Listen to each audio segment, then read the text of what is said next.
Okay, so just a few things before we get started here. First of all, I just wanted to say thank you to everyone. The response was overwhelming, to be honest. Just the sheer comments on YouTube was amazing. All the comments on my Facebook page were amazing. And then, just so you guys know, you guys can message me as well through Messenger.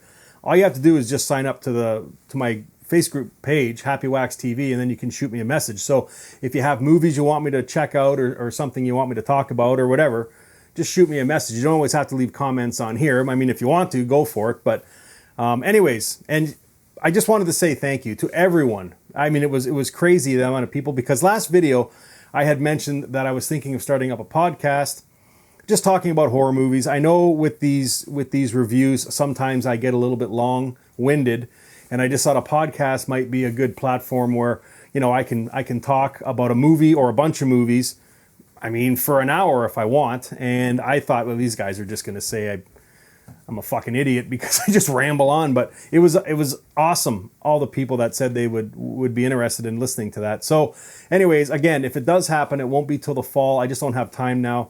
I do golf almost every single day, so I just don't have time to do it. I mean, I can barely put these videos out. So in the fall is when I'm shooting for it, and I will keep you posted. I just wanted to say thank you to everyone for, I guess, supporting my idea. And then secondly, again, this goes, you know, to people messaging me, asking to watch movies and leaving me comments of stuff they want to suggest that I watch. Listen, I love when you guys do it. I absolutely do. Okay, but I'm just going to come out and say this. I will not be watching, hence I will not be reviewing the movie Titanic 666. Okay, just if you want to know whether that movie's watchable or not, or if it's any good, it's free on Tubi, okay? So that's a bonus. But if you want to know if it's any good or not, just go watch the fucking trailer. Okay, that's all you need. Go watch the 2-minute trailer, and if you can't figure out for yourself if that movie is going to be a flaming pile of shit, then I don't know what to tell you.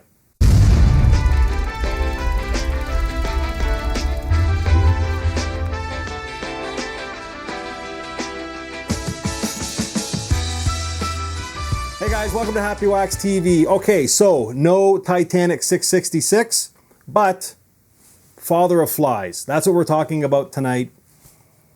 I watched this movie a couple days ago, and I still don't know if I like it or not. It's just, let me get into it. I'm going to try and keep this one short too, because I don't want to spoil it for you. This is one of these movies where if you go into the end of it, or if I talk about the ending, it's probably going to fucking spoil it. So, but let me get into the synopsis.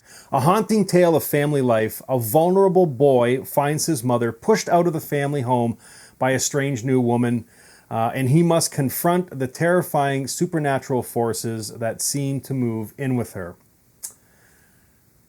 Okay, so when you watch the trailer for this movie, it leads you to believe that something is happening here, okay? Supernatural. And listen, this movie, I liked it, okay? Like I liked it, but I didn't like it. Hence, I don't know if I liked it. It's very atmospheric, okay? The director does a great job of bringing through this depressing kind of a gloomy household setting. It's got this grayish kind of, you know, whitewashed kind of color palette to it, which is fantastic because it just drowns out anything happy or exciting that could be taking place here, because there's nothing really fun about this family at all. The mother, we don't even know what happened to the mother, okay? In the first act, we meet the father, we meet the son, who's, I'm going to say, probably 10, 11 years old maybe in this movie, maybe a smidge older, and then the teen daughter, okay?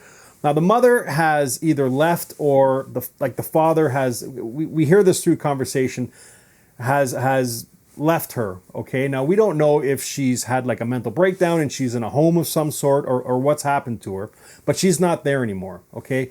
And the father has found a new woman in his life called Carol, okay? Now, the problem I had with this movie in the first two, well, actually through the whole fucking movie, to be honest, is there's no background on Carol at all. None. Okay? I think there's like a 2-second conversation where someone says that they think he met her at like a conference that he goes to because he's like a salesman of some sort. And I think that's where they kind of make it where they initially met. But other than that, we have no fucking background on this woman.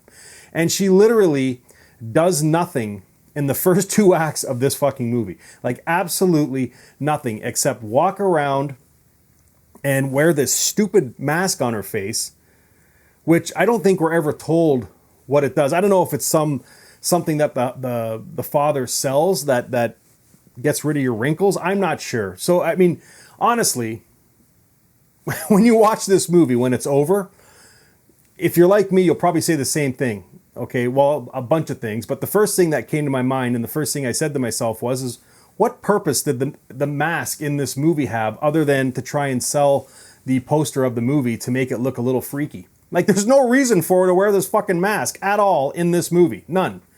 So it doesn't even need to be there. It plays no part in the movie at all. Unless I missed it, but I don't know. But I don't think I did. But the first 2 acts of this movie, okay, are so bloody slow. Like we're trying to, basically it's just a family trying to deal with a mother that is gone. The kids miss her. They never really get to see her. The father doesn't have any contact. He says that, the mom is dealing with personal stuff. The kids want to see her, but the dad doesn't want them to see her for some reason. And they're dealing with this new woman that they don't fucking like, okay, at all, because she's weird and creepy. And I don't know. So she plays that part to a T, okay? Also, this movie, if it has anything good about it, it has a great runtime. It's only 1 hour and 18 minutes, okay? So you're not sitting there for 2 hours watching this movie unfold because, again, the first 2 acts are painfully slow. This movie doesn't really save itself until the 3rd act, okay, when everything starts to unfold. But I'm just telling you now, okay, when I first sat down to watch this movie was at a 7.4, okay? And then 2 days later, though I'm doing this review, it's now gone to a 5.6. So it's slowly backing up, okay? And I think it's going to be because, well, not only because, like I said, the first 2 acts are painfully slow as we just try and basically just have the ordeal of this family trying to cope with everyone, okay? But the 3rd act, listen, people are either going to get what the director is trying to show you, or you're not going to get it. That's going to make or break this movie, okay? I think I understand what he's trying to say, and I would, because there's going to be people in the comments saying, like they do with a bunch of my movies that I don't do spoiler reviews for, saying, can you explain the ending? Can you explain the end? I need to know what happened. I don't get the ending. And that's what's going to happen with this movie, because there's a scene with the son in his room where people are going to be like, what the fuck is going on here? Do you know what I mean? Like, what does this all mean? I do, and they do give it away at the end, but some people may not get it. And then the rest of it, it's just all bad timing and circumstance. That whole 3rd act of what happens to everyone in the 3rd act is just bad timing and circumstance. You know what I mean? Like, that's the best way I can describe it without giving it away. Okay, except for the boy. I mean, the boy is a totally different topic, what he's going through and what happened to him. But again, I don't want to say, I am going to say, give this movie a watch. I know you guys might ride me a bit for being so vague, but it's one of these movies where if I say anything really about the 3rd act, it's gonna ruin it for you, because it's just, that's what this movie is it's a very slow burn into the 3rd act, and then that's when the reveal or reveals happen, and then you kind of have to, have some discussion after the movie with your friends and stuff as to what the fuck you think is going on here. I mean, I think that's the general theme of this movie at the end of it, is to start a discussion trying to give everyone's theory of what the fuck they just watched on this in the 3rd act of this movie. So I'm going to leave it there. Okay. I am saying definitely give it a watch. To give this one a rating. Again, I still don't know if I like this movie or not. I would probably give it what it's got on IMDb right now, which would be like a 5.6. Okay.